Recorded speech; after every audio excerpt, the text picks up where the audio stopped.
Você já parou para pensar que algo tão simples como o sal, presente todos os dias em nossas mesas, carrega em si um mistério profundo, revelado nas Escrituras?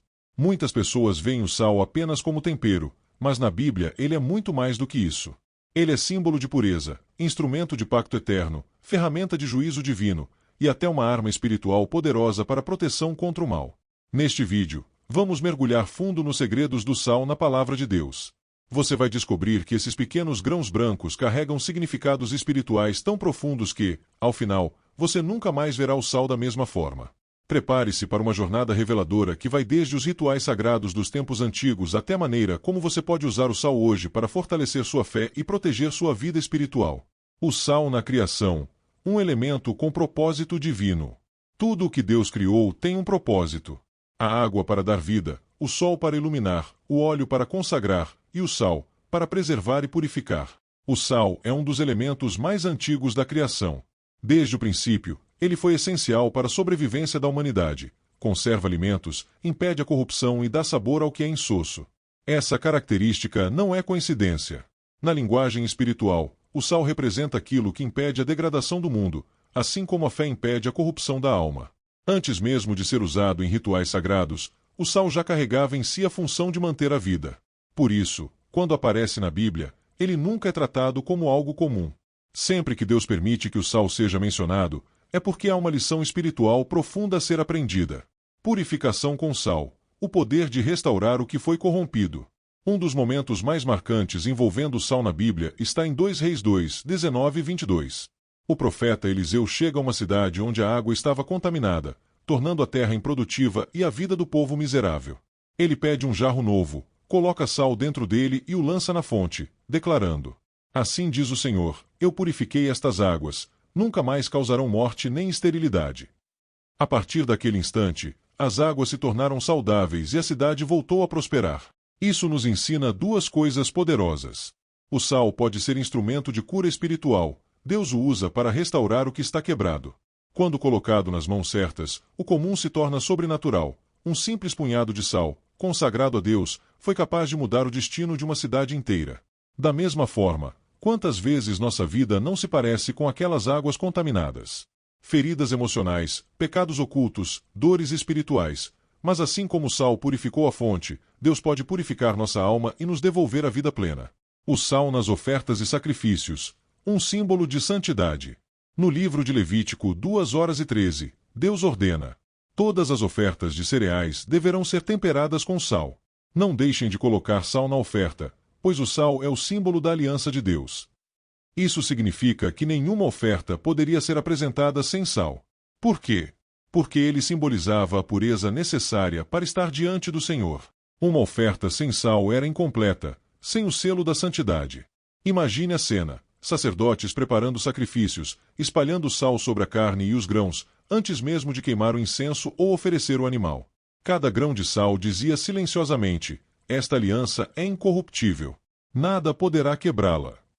Quando entendemos isso, percebemos que nossas próprias ofertas espirituais, nossas orações, nossa adoração, nossos atos de fé, também precisam ter sal.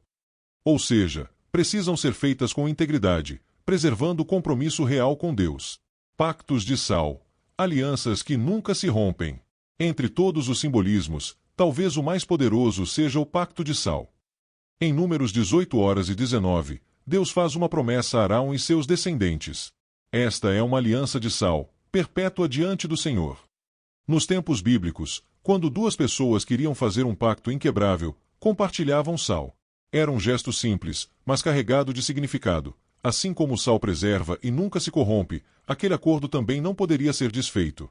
Quando Deus sela um pacto com sal, está dizendo que suas promessas são eternas e imutáveis. E quando Jesus, séculos depois, declara: "Vocês são o sal da terra", Mateus 5:13, ele está chamando cada seguidor para viver dessa mesma forma, sendo agentes de aliança eterna, preservando a verdade e a justiça neste mundo em decadência. O sal como juízo. Quando o elemento sagrado é usado para destruir. Mas o sal não aparece apenas como bênção. Em alguns momentos da Bíblia, ele é instrumento de juízo. No livro de Juízes 9:45, o rei Abimeleque destrói uma cidade rebelde e espalha sal sobre suas ruínas. Esse ato significava que aquele lugar ficaria amaldiçoado, infértil para sempre. Nenhuma semente germinaria ali novamente. Esse é o lado sombrio do sal. O mesmo elemento que pode purificar, também pode marcar destruição quando a rebeldia contra Deus. É como se o Senhor estivesse dizendo: sem aliança comigo, não há vida nem crescimento. Essa dualidade nos alerta para a seriedade da vida espiritual. O sal pode ser bênção ou maldição, dependendo de como nos relacionamos com Deus. Jesus e o sal, o chamado para ser diferente do mundo. Séculos depois, Jesus retoma toda essa simbologia e a aplica diretamente a nós. Em Mateus 5:13, ele afirma: vocês são o sal da terra. Mas se o sal perder o sabor, como restaurá-lo? Para nada mais serve, a não ser jogado fora e pisado pelos homens. Aqui, Cristo nos alerta: assim como o sal preserva os alimentos, nós, cristãos, devemos preservar a santidade do mundo. Somos chamados a impedir que a corrupção espiritual e moral se espalhe. Se perdemos esse sabor, ou seja, se deixamos de viver em fidelidade a Deus, perdemos nosso propósito e nos tornamos inúteis espiritualmente. Essa é uma das advertências mais sérias do Novo Testamento. Ela nos desafia a examinar nossas vidas e perguntar: ainda temos o sabor do sal de Deus? Ou já nos diluímos tanto com o mundo que nos tornamos insípidos? Rituais de proteção com sal. A prática espiritual ao longo dos séculos. Com base em todo esse significado bíblico, não é de se estranhar que, até hoje, o sal seja usado em rituais de purificação e proteção. Povos antigos já o colocavam nas portas, janelas e cantos das casas para afastar o mal. Sacerdotes cristãos consagravam o sal para bênçãos e exorcismos. Mas atenção, não se trata de superstição. O poder não está no sal em si, mas na fé daquele que o usa, lembrando-se do pacto eterno com Deus. Quando alguém, em oração sincera, coloca um punhado de sal na porta pedindo a proteção divina, está repetindo um gesto milenar que aponta para as promessas de Deus. Assim como Eliseu purificou águas com sal, você pode simbolicamente purificar seu lar e sua vida com um ato de fé. O valor econômico e espiritual do sal. Um tesouro antigo. Além do sentido espiritual, o sal tinha valor econômico imenso. No mundo antigo, ele era tão precioso que, em algumas culturas, era usado como moeda. Daí vem a palavra salário, pagamento feito em sal. Isso mostra que o sal sempre foi visto como algo de alto valor, essencial para a vida. Não apenas preservava alimentos, mas também significava riqueza, estabilidade e segurança. Da mesma forma, a vida espiritual que preservamos com o sal de Deus é nosso maior tesouro, algo que não pode ser comprado nem destruído. Advertências sobre o uso indevido do sal. Apesar de todo esse poder, a Bíblia traz alertas.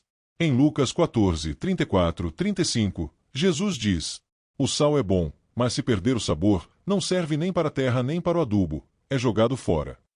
Isso nos ensina que não basta conhecer a palavra ou participar de rituais. Se não vivermos de acordo com os princípios de Deus, nos tornamos como sal sem sabor, sem efeito, sem poder espiritual. É um chamado à autenticidade. Não basta parecer sal, precisamos ser sal, vivendo de forma pura e firme na fé.